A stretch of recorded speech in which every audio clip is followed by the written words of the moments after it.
আরে সব পয়সা করে দেবো মালিক, সব পয়সা করে দেবো, তুমি টেনশন নিও না মালিক।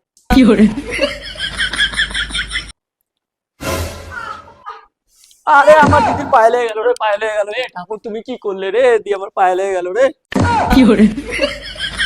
সারাদিন শুধু বাইরে ঘোরা, বাইরে বেরিয়ে দেখা, তোর পা ভেঙে দেখবো আমি। ব্যাস মা, অনেক হয়েছে। আর একটা কথা শুনবো না আমি দিদির নামে। বেরিয়েছে তো কি হয়েছে গো, এটা 2025 সাল, ওকে আর একটা কথা বলবো না, যা বলবো তুমি আমাকে বলবো। দি, তো যদি কোনোদিনও কোনো প্রবলেম হয় তুই আমাকে বলবি, ঠিক আছে? তোর পা টিপে দি। তোর ব্যাপারটা কি বলতো? কোনো ব্যাপার না তো। সূর্য কোন দিক থেকে উঠছে যে আমার উপরে তোর এত ভালোবাসা জেগেছে? তুই আমার দিদি হোস, ভালোবাসা তো জাগবেই না। চুপচাপ বল। কিচ্ছু হয়নি রে দি। বল। আরে কিছু না। বল। আরে কিছু না।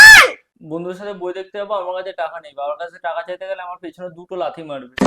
বুঝতেই পেরেছিলাম কিছু একটা ব্যাপার আছে। ঠিক আছে, আমি বাবার সাথে কথা বলে আসছি। কিরে, হ্যাঁ। বাবা মেরে গেছে।